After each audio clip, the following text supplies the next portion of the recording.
Welcome to the Scientific Sense podcast, where we explore emerging ideas from science, policy, economics, and technology. My name is Gill, Eapen. We talk with world's leading academics and experts about their recent research or general areas of topical interest. Scientific Sense is an unstructured conversation with no agenda or preparation. We cover a wide variety of domains where new discoveries are made and new technologies are developed on a daily basis.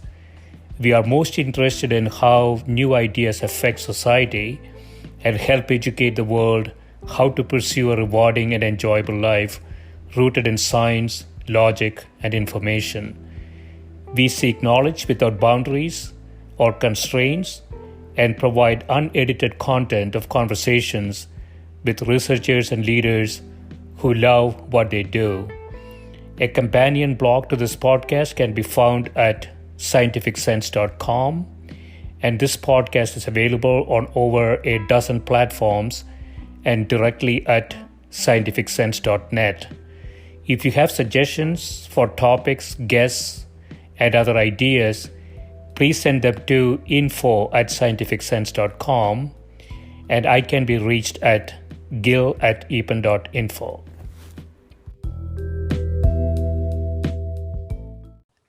My guest today is Professor Jean Camp, who is a professor at the School of Informatics and Computing at Indiana University.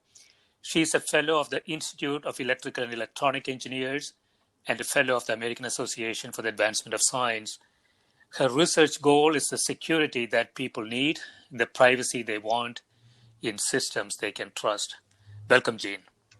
Thank you for inviting me. I appreciate it. Absolutely. I want to start with one of your papers, Reconceptualizing the Role of Security User, in which you say the internet is not only critical infrastructure that relies on the participation of unorganized and technically inexpert end users. Transportation, health, waste management, and disaster preparedness, you say, are the other areas where cooperation between unorganized citizens who lack experience with the domain has increased resiliency, reduced social costs, and helped meet shared goals. Theories of community-based production and management of the commons explain this type of cooperation, both offline and online, you say. So what is community-based production in the context of internet? So the basic concept with community-based production is that you can have something that's perceived as a commons, and the classic example of that is a fishery. It is very hard to stop people from going out and catching fish. So in economic terms, it's not excludable. It's hard to stop people in a community from getting on their boat and going out and catching a fish. In economic terms, it's also what's called rivalrous, which means if I catch a fish, you can't catch a fish.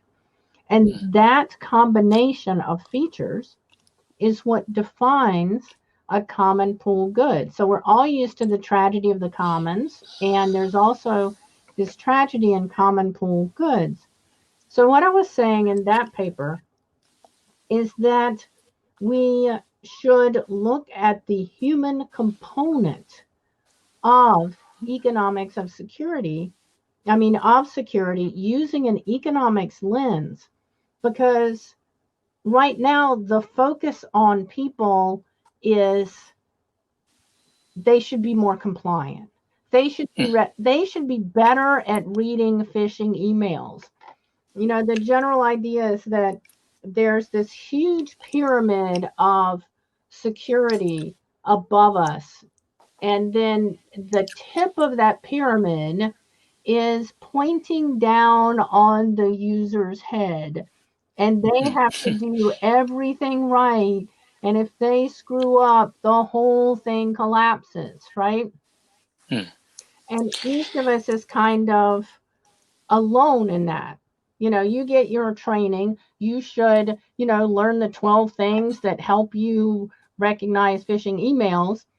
But if we were able to work collaboratively and share more information, then we could have a better outcome for everyone. So a lot of my work is focused on having the computer trying to Yeah. serve the individual. So, for example, if I go to a web page I've never gone to before, the Hmm. computer knows that. If I go to a web page that none of my friends have gone to before, right, in my social network, the computer also knows that. But Right. it doesn't tell me that. It doesn't tell me this is an unfamiliar page. That is the Hmm. kind of information that we could create if we shared information with each other. Okay. So if we do that, you argue everybody's better off. You say in the paper, community-based production can drive the creation of any good that possesses the following characteristics: modularity, low capital requirements for entry into production, low marginal cost of production, and well-defined interfaces or interactions, resulting in low cost of integration. All of these properties exist for the internet, right? Yes, they do. And I would love to say that that was my original insight, but I have to shout out to Yochai Binkler here, who Mhm. wrote the paper Kosa's Penguin. That Yeah. it, in this case, we could share relatively small amounts of information and know what is familiar and what is well known. And that familiarity, in fact, according to human subjects research, is part of what makes it easy to entrap people in phishing attacks. Okay. So, The first, there could be a human component of sharing, but you also mentioned, with machine learning and artificial intelligence, you could have the computer making some of these decisions, right? So how do those things interact, and what might be optimum? oh, that is really right to the heart of my some of my research questions. Thank you. Okay, sure. So one of my continuing struggles in working in security is how do you get the computer and the human to work so that we have an optimal partnership. So the name of my group, is HATS, Human and Technical Security. With you can tell this comes from my um, Southern upbringing, that the right hat for the right occasion. You are never going to wear that church hat to the baseball game. So Right. Yeah. the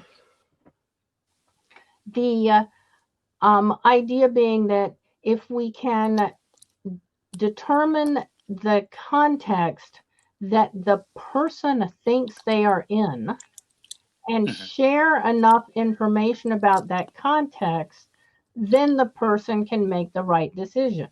Because you don't want to tell people, oh, you don't ever want to go to an unfamiliar website, because the fundamental experience of being on the internet is one of discovery. But you don't want people to believe that they are in a highly familiar place that is very trusted, when they are, in fact, in some odd little malicious corner. Right. Right. And so correct me if I'm wrong, Jane. So the way that I think about this then is, we are getting autonomous vehicles now. Increasingly, we're going to have fleets of autonomous vehicles, and the idea would be that vehicle to vehicle communication would be sort of automatic as well, right? So are we heading toward sort of machine to machine conversations to be automatic and be sort of optimizing for the entire community, or or is it still people involved in this process? How do you think about this? Human and computer judgments are very different, and we have very different strengths. Yeah. So when you talk about something like long haul automobile driving, I think that is a great place for computers.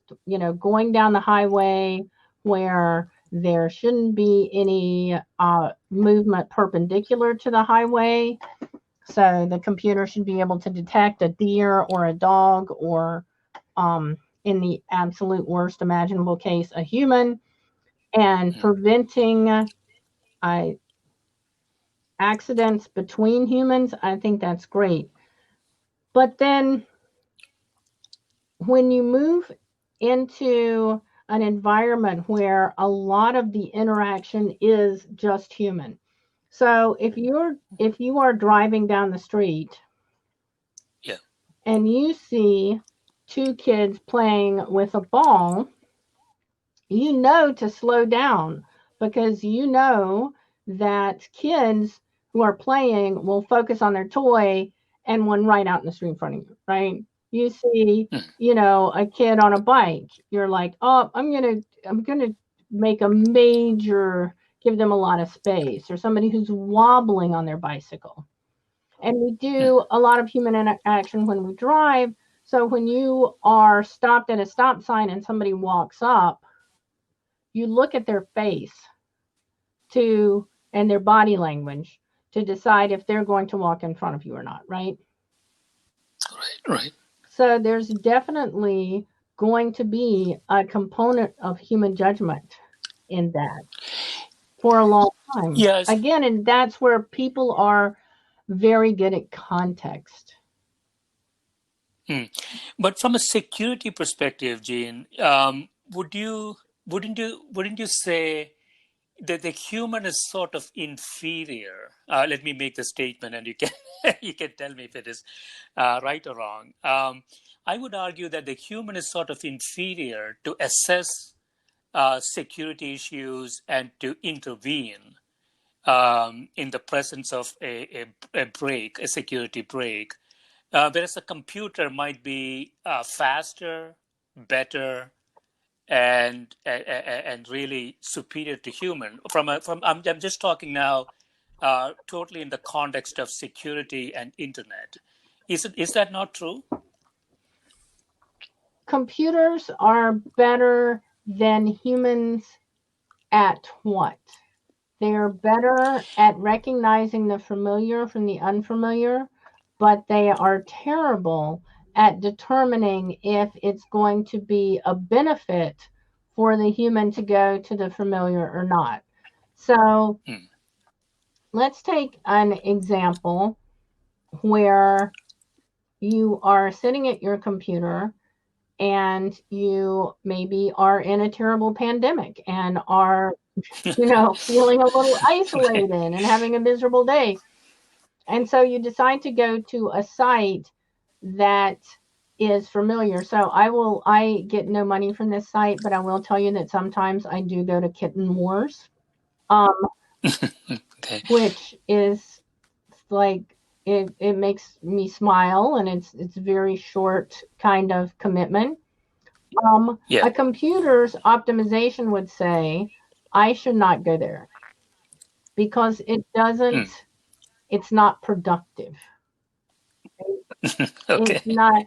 And when you start having automated decision making based on invisible optimization and you decrease human autonomy, yes, maybe you can get more security narrowly construed, but you are paying a critically important price on human autonomy. So, for example, we don't make cars that can't speed. We don't make cars that can't speed because sometimes the safest thing to do is to speed. Sometimes you want to swerve out of the way. Sometimes you want to pass another car that, is going 5 miles an hour. And to say, all right, well, you're just trapped behind this other car because you would have to speed to pass it. Would be to say, this is a risk that you as a human, the infrastructure has decided we cannot take. And then maybe you live in a rural area, or for another reason, you are the fastest way to get to the hospital is to put the person in the car and drive to the hospital, right? And we allow people to take physical risk. But when you are taking these physical risks, you have been acclimated to it your entire life. People are used to cars. And there is a lot of protection for you in the worst case. So in 1970, to go with the metaphor of automobiles, in say the 70s, you could get in an accident where the people inside were literally killed, right? People would go through the windshield, and it was like, yeah, man, people just go through the windshield. Too bad about that. But then we decided that's not going to happen. And now automobiles collapse around the human. We're still allowed to take risk, but if there is a problem, it collapses around the human. And the nice thing about automobiles is they are dealing with physical force, which is absolutely deterministic, right? But all the machine learning models and AI are fundamentally about correlations and predictions. They're very stochastic. So when we don't have the certainty that you are definitely at risk, right? Right. So again, going back to the internet context, community-based production. So what is sort of the headline here, Jean? Is it that we can, if we share some information, in this case, humans are making those decisions with a larger community? It doesn't matter how your level of expertise might be. It doesn't matter how knowledgeable you are, how internet works, and so on. It actually results in an overall benefit for the community. Is that the argument? Yes, that we are. So there are two things that we are not doing in security. We're not treating it like the humans are partners in risk management. We're treating it like the human is at the tip of the pyramid and holding it all up. At the same time, they're not getting the support that they need. And we are creating these crash conditions where once a person makes one bad decision, the entire computer is damaged, right? So so one of the things that I'm seeing, I don't know, I admit I read this on Twitter, all right? So I know the person there is working for Google. They may just be thinking out loud. They were talking about reducing functionality of unfamiliar sites.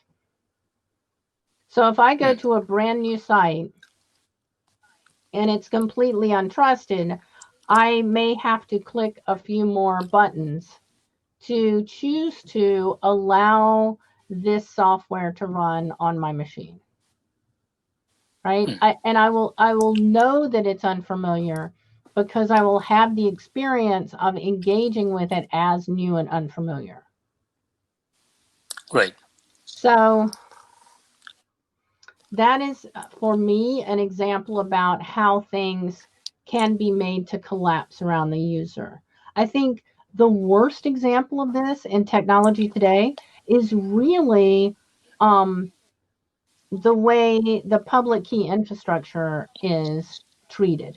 So if you look at the baseline of the certificate authorities are the entities that sign the cryptographic attestations of trusted domain names. So in other words, a certificate authority decides whether or not you have a little lock on your browser.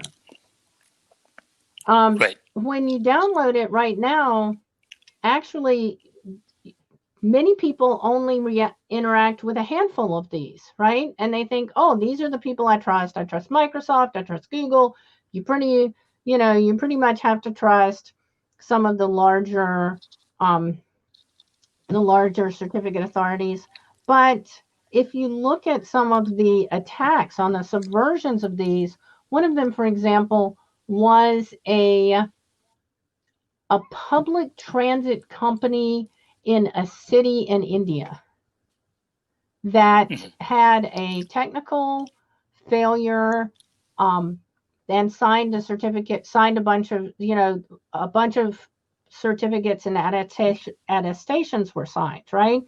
And people were like, well, the human cannot be expected to know when they open a web page and it says, google.com, that it was signed by a taxi company in India. It was actually public transport, I guess. That maybe we should be making explicit decisions to trust beyond or across jurisdictional boundaries, or to trust new and different entities. That's what I mean. All the computer could do was say, hey, yeah, this was totally certificately legitimate. Whereas if the human had the information that I've never encountered this certificate authority before, then the person could have recognized the context. On the other hand, if they wanted, if I'm going to India, because I do believe travel is a thing that will happen again, I may want to be buying a bus ticket before I leave. But who appoints the certificate authorities? What is the process there? Well, in some places it's quite opaque, like but when it comes to the public internet, which means signing domain names, which means that a lot of the IoT and cyber physical systems depend on this too, the governance of that entity is literally the certificate authority browser forum. We have an entire infrastructure that was built basically assuming credit cards, right? I'm going to buy a sweater and a software package, and if one of them is bad, I can return it. And it really has not evolved to the modern threat infrastructure. Right. Like when CAs were when the browser forum was spinning up, the big hot new threat was somebody who was bored writing a malicious word macro that said, I love you, And that was irritating and a little funny.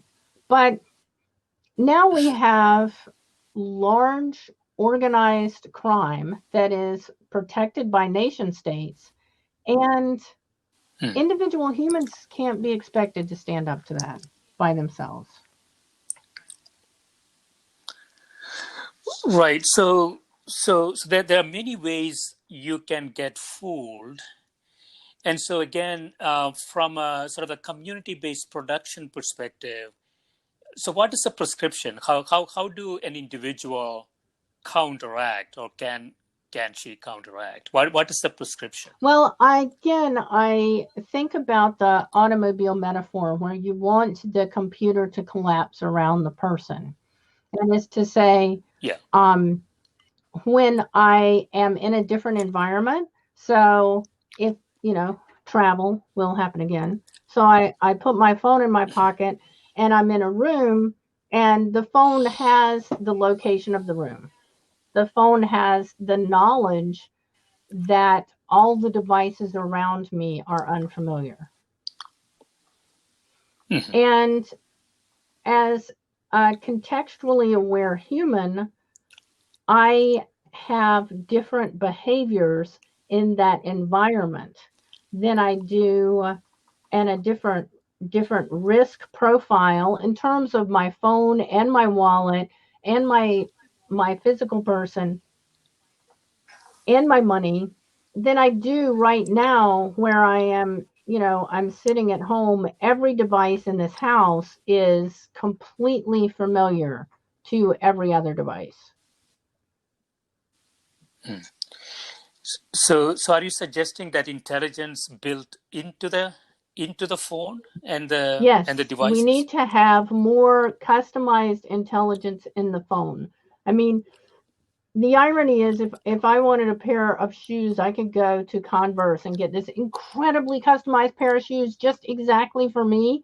But when I download a machine learning system from an AV company, or when I install a browser, I get the same trust defaults that everybody else on the internet gets.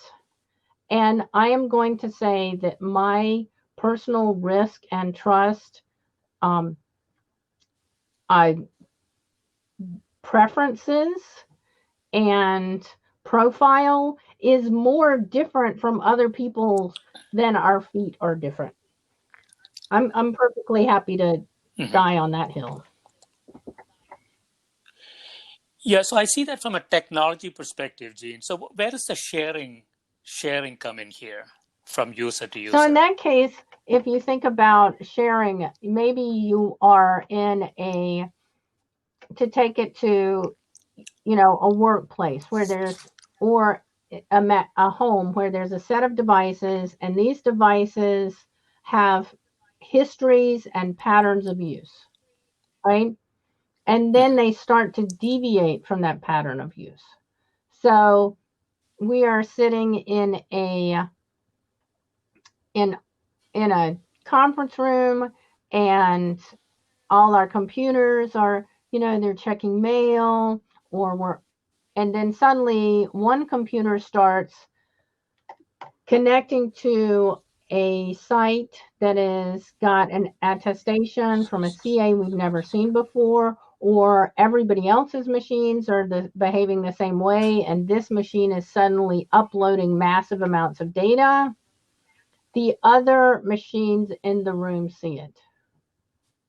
So Okay. if say there's four of you in the room, and the person who's chairing the meeting, their machine is suddenly broadcasting huge amounts of data, you might ask the adjacent machines, this machine is massively broadcasting. You might want to notify that person. Because, Okay. oh, sorry. No. So sort of an environment security score, so Yes, to speak, right? So it's not just a device; it's really all the devices in an environment. And just like the autonomous vehicles will communicate with each other, they would be in a position to communicate with each other, and that allows you say sort of a better protection for all involved, for the entire yes. community. And right now, we don't have enough information to protect ourselves or each other. And so one of the Right. things that I think we are going to see in the the coming years, as we all have become much more aware of things like ransomware and the risk that we're all exposed to, is you may see if you the emergence of social norms that, Right. um, having a computer that is running malware becomes socially unacceptable. But to Right. Okay. use Okay. social norms means having some kind of transparency about, if not, what website you went to, how much risk you're taking as a whole.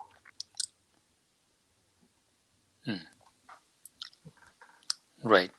And if one unit in a network is infected, really the network is at risk as well, right? So it is a common pool of risk that you want to manage, equipment by Yes, equipment. exactly. So if you have, so we think about access control. If I'm at work, I want access to everything because I don't want anything to get in the way of me doing my job. And everybody else has the same goal, right?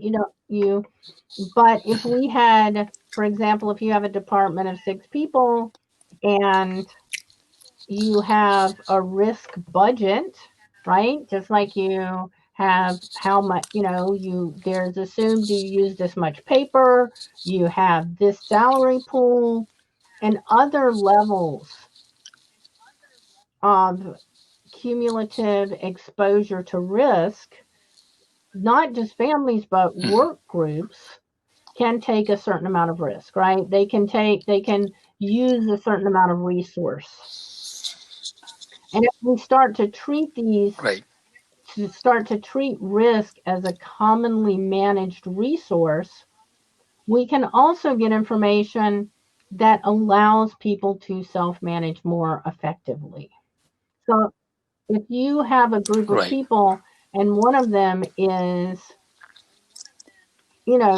downloading every single possible video from TikTok that has a cat in it, which might be, humanly impossible, regardless of where it comes from.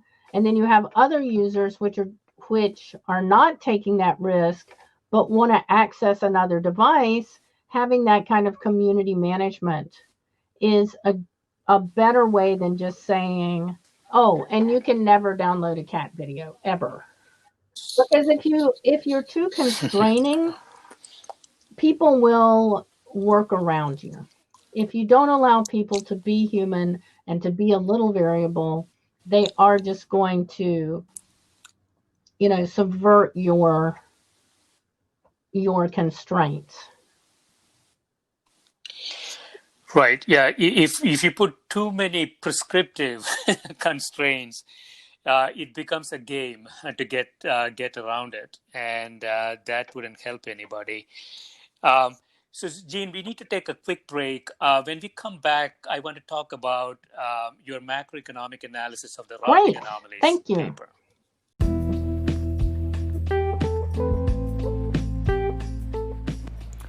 This is a Scientific Sense podcast providing unscripted conversations with leading academics and researchers on a variety of topics.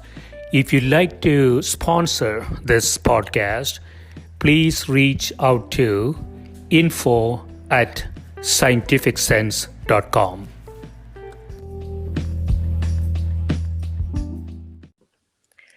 So we are back.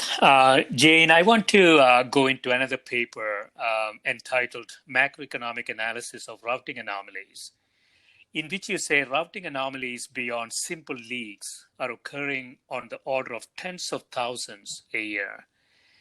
These may be accidents, but there is anecdotal evidence that indicates criminal intent. So any given anomaly could be an accident, a crime, or an attack, although it's impossible to directly observe the motivation of those who generate these anomalies. Aggregate data about the sources of those anomalies is available. Now, a routing anomaly, Jane, just for my own understanding, you go from node to node on the internet. I don't quite know how how a packet is routed. And so is there an expectation that a packet will be routed in a certain way, and an anomaly is something that shows up when the packet is not routed the way that was intended? Yes, there is a tremendous amount of resilience in the internet because of the way the autonomous systems, the networks connect to each other. And the way they connect is when you want to go from one point to another point on the internet, you don't establish a connection and reserve resources. You say, here is my data, ideally encrypted, right? And please deliver it the best way possible. Right. Now, one way to get data is to send out misinformation about where you are located. So we've had some very interesting routing that has occurred. So, for example,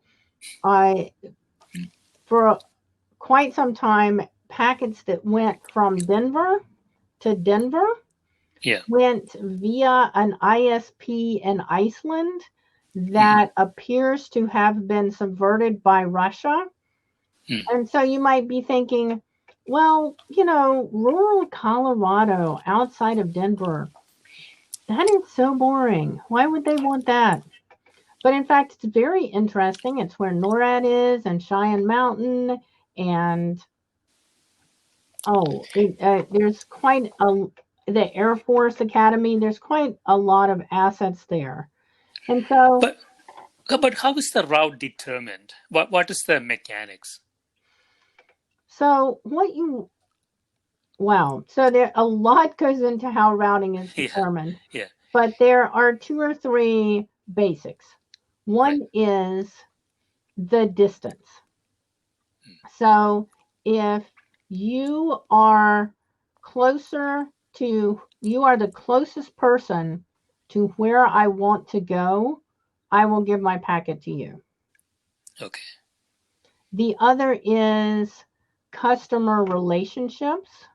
So if you are already my customer and I'm certain that I won't have to pay extra for you to route this, you may be a little further away than other people, than the strictly closest person, but I'll still give you my packet.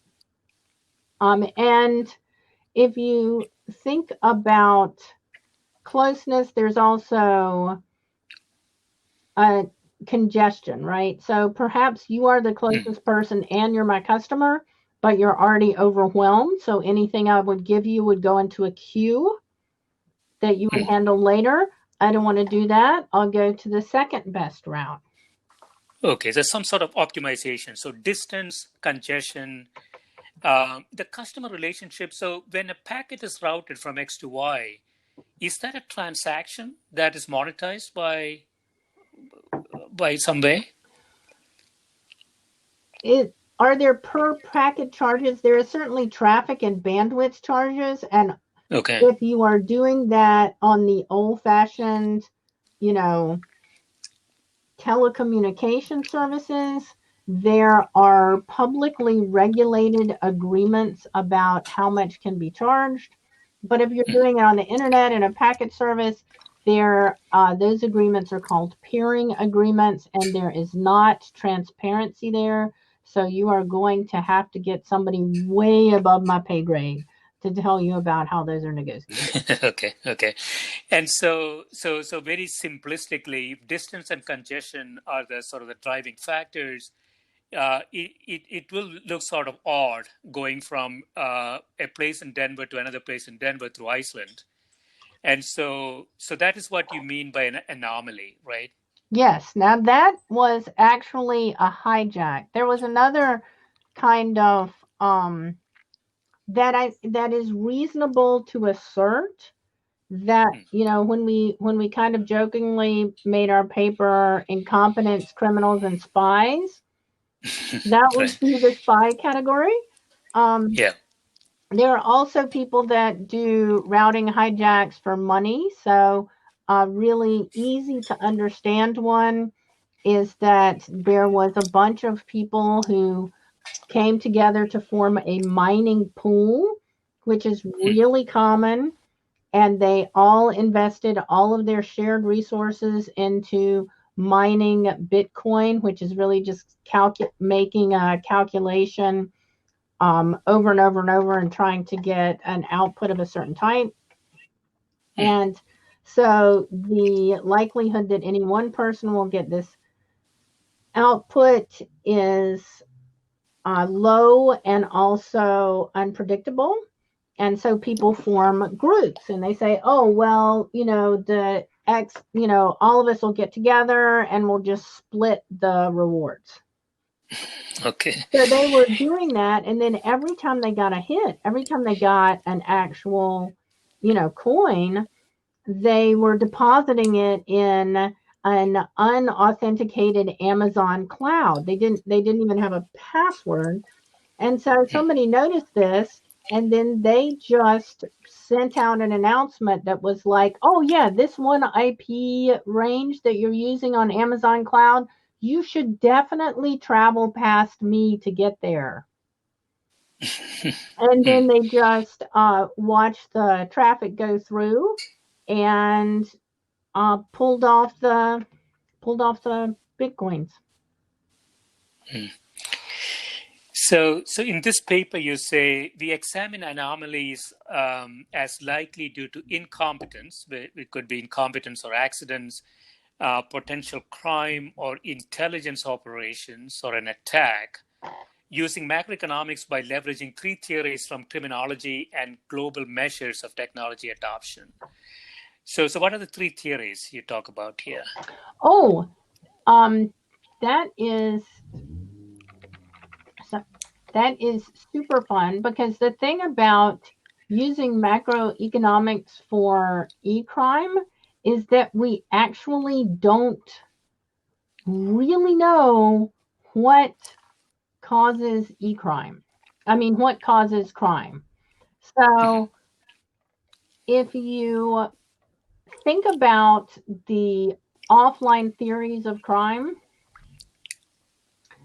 there is the kind of, I'm sure you've heard the idea of just criminals rob banks because that's where the money is, right? So then in that way, what we would be looking for is kind of an expected rate of return. So that is a situation where it's strictly rational and people are self-optimizing. Right? So that was the original kind of theory of crime. People do it because it makes them money, and if you want deterrence, you make them less money. But there are other theories of crime, like the routine activity of crime is a model where the probability of crime is really a function of available targets, right? Motivated offenders for whatever their reason, and lack of, guardianship. Like it's a community that's not working anymore. So in one, if people are just trying to get money, well, then you're looking at what if they can invest and what they can return, and can we give them other opportunities. But if you look at something called, oh, I'm sorry.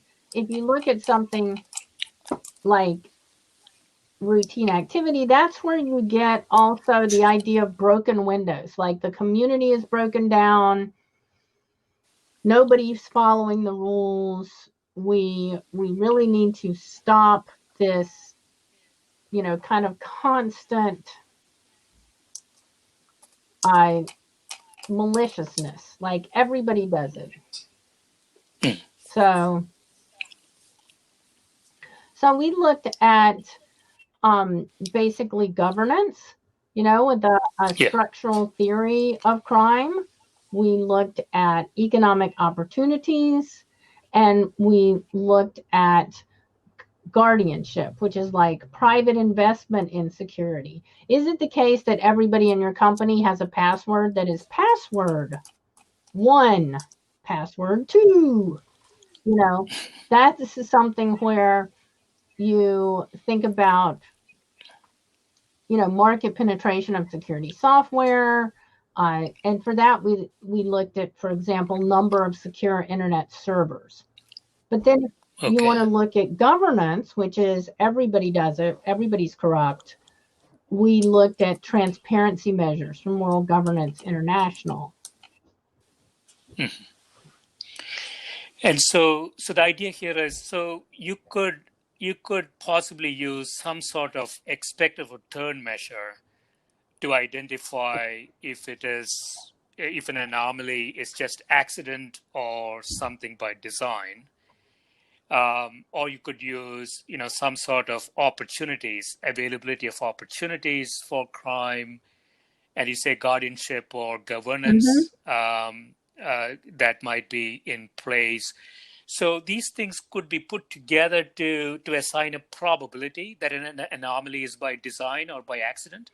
Well, yeah. So what we were looking was, let's take some popular indicators of crime, governance, availability of targets, guardianship, relative deprivation, and see if these actually predict the sources of these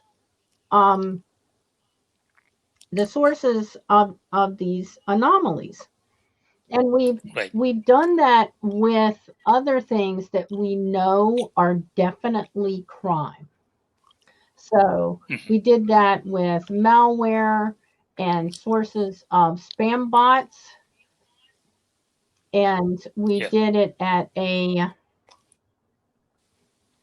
local state level, looking at Craigslist scams and all of those. And we looked at a Mechanical Turk versus Freelancer. So by the time we had gotten to the question of routing, we had a body of empirical and theoretical work, so that supported this kind of approach with things that we definitely know are crime. Like, we know malware is crime. So we wanted to build on that and see if these things really are crime, what percentage of them are crime? Can we find evidence that this is in fact a criminal activity versus a state activity?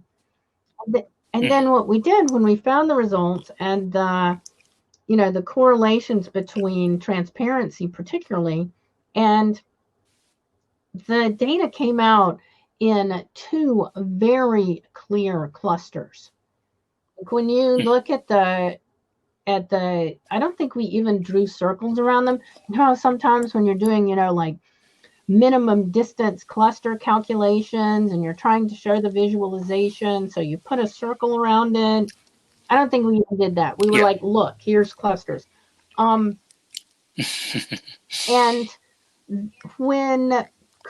so we did this work, we did the correlations, and then we did the cluster analysis, and some of the correlations seem to predict, or seem to predict is way too strong a word, seem to indicate that we could not reject the hypothesis that this is for criminal, for-profit activity driven by a routine activity theory. That is, e-crime is kind of socially acceptable and available and a way to make money. And then the second smaller cluster, when we looked at the nodes in that cluster, they were all places that had active civil conflict. So I feel that it's very hard to figure out what is driving everything on the network and how we can use very traditional tools like anti-smuggling efforts, interventions into communities, economic controls, because to fight global organized e-crime, we need to use all the possible tools we have. And this goes back to, so if it is possible to assign a probability that a routing anomaly is related to crime rather than just by happenstance, then going back to what we were discussing before, the devices becoming more aware and intelligent, those types of attributes could be used to at least alert the user. Yes, right? exactly. Absolutely. And then if you have a situation where what is driving e-crime is relative deprivation. So then you might say, all right, we're going to try to create opportunities for the people who live here. But if you have a situation where what is driving e-crime is, hostile intelligence, you absolutely do not want to have a policy of going in there and trying to train everybody to be better at computing. So it can also drive higher level insights on how to deal with hotspots. That's very interesting. I want to touch on another paper, Jane, preventing data exfiltration via political and geographic routing policies. So what exactly is exfiltration? Oh, that is what happens when there's a malicious hijack. So we talked about, the attack to steal unencrypted bitcoins, and we talked about the traffic that went through Iceland. So those are cases of information exfiltration, where people should not be able to access the information as it goes across the network, but they are able to pull it off the network using an attack. And that's one of those things where we used very basic human observation. That is, if you're worried about crime and malicious intelligence agencies, then you're worried about jurisdiction. So we asked the question, in that case, in that paper, what if we just refuse to route through certain jurisdictions? What if we exchanged availability for confidentiality? Just like it is part of that having the computer collapse around the person. And maybe you're going to have to wait. You can choose between waiting a little bit and sending this, or you can choose this risk of exposure. So one of the questions we ask, either in that paper or so there were two papers on that topic. One was at a policy conference and one was at an internet measurement conference.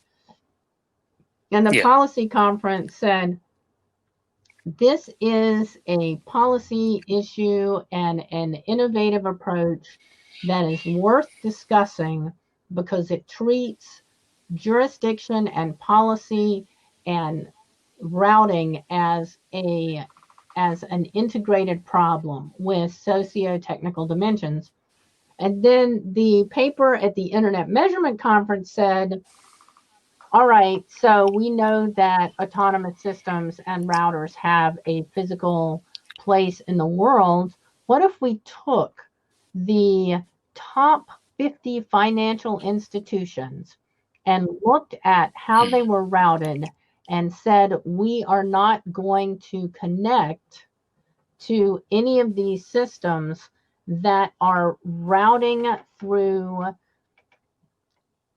anything other than their usual jurisdictions? How disruptive would that be? And so we found that it would be quite minimally disruptive. There were only 4 banks that would have been affected, and it turned out the only bank that would have dropped off of network availability with strict jurisdictional routing policies in that month that we looked at the data would be the Bank of Tehran, because its routing varied quite a bit. Like it would sometimes go through Europe, and it would sometimes go through Russia, and it would sometimes go through China. But the other major financial institutions had not I'm sorry, not consistent Sure. routing in terms of their paths or their path length. That would oscillate a bit, and the route would kind of flap back and forth.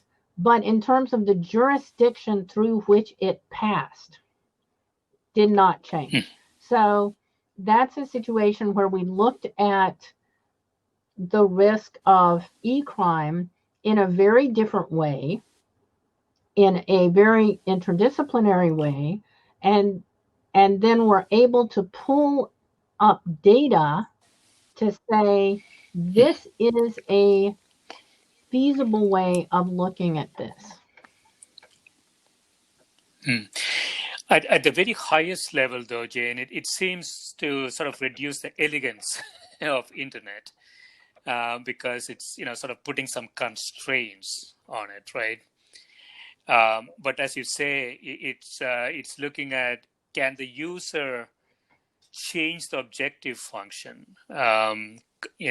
Convenience versus confidentiality, or speed versus confidentiality, or something like that.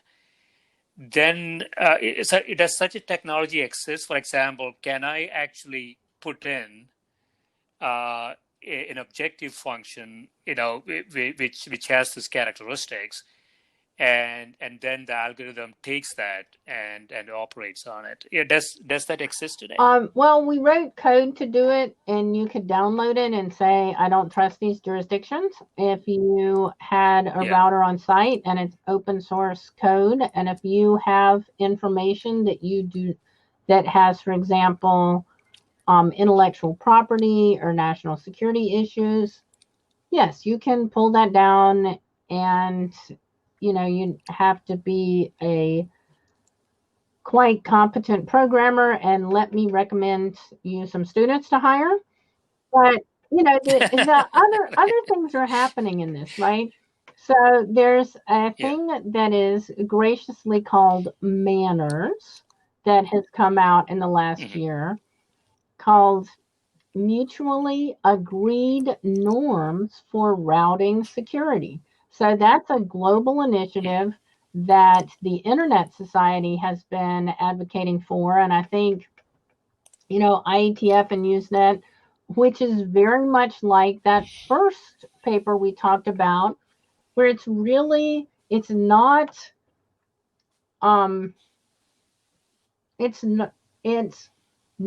simply a technical approach. It is a definition of concrete actions that specific networks should take, right? And it's about route hijacking, route leaks, all the things that we talked about, but it's about implementing norms of behavior that are not just cryptographic attestations, but specific network policies. So you could download this code that says, no, don't go to this jurisdiction, or you could demand that your ISP adopt manners, which will effectively say, don't go to that jurisdiction, because they are not behaving in the way that we need our partners in routing to behave. Right. Yeah. So if a sufficient number of organizations adopt manners, then then anomalies are going to sort of stick up like a sore thumb, right? So it'll be easier to identify, I would imagine, both anomalies and bad Yes, anomalies. both operational issues where people will come together to fix them, but also malicious behavior.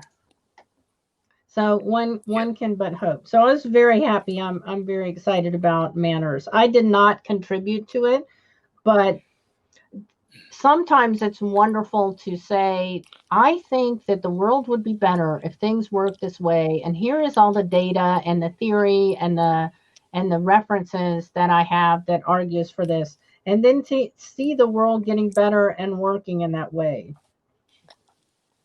On the other Right, hand, right. sometimes it's really So, terrible yeah, to be go ahead. right.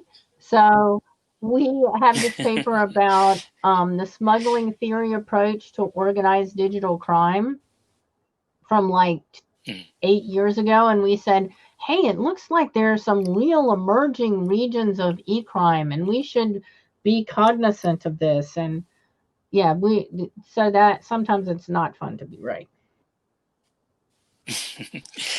So Jane, in conclusion, where are we heading in the area of security? Are we better now than we used to be, say, 5 years ago? And looking forward in 5 years, where do you think we will be? Also related to that, do you see any specific issues related to the pandemic affecting the security? Well, if you look at the reports of the kind of scams that we've been seeing, I want to Yeah, do a shout out to the anti-phishing working group here, who've been very good at putting together data for a long time and making it freely available and building community to fight e-crime, and also the messaging mail and mobile anti-abuse working group. If you look at the data that's coming from industry, attackers are trying to leverage COVID. These ransomware attacks on hospitals, if a company is yeah, already under a tremendous amount of strain, for example, being a healthcare organization in a pandemic, they are much more likely to just right. turn around and pay the ransom. So Mm. attackers are certainly leveraging COVID. And as the pandemic continues and people become more stressed and Yeah, increasingly comfortable taking sensitive information that you know uh, that in March, people, we were working at home, but it was kind of temporary. So maybe you could not touch that system for a few weeks or just go in. I think increased opportunities are opening up, but the big shift has been in the past few years from independent operators, especially you can see that we're now facing a world where organized crime is digital, and spam doesn't come right. from the guy down the street who's trying to drum up business anymore. Yeah, I mean, I can see it in my own emails. It's getting more and more sophisticated, and and it's almost like a constant war, right? The perpetrators get more sophisticated. We try to counteract that, and it goes on and on. So yeah, so hopefully things will Yeah, we things need will to get better. support end users by design. We need to provide better support and not just yell at people for doing something that's quite cognitively difficult. Excellent. This has been great, Gene. Thanks so much And for thank spending you time so with much me. for asking me. I really And enjoyed it. absolutely. You Thanks so much. too. Stay Take safe. care. Bye. Thank you.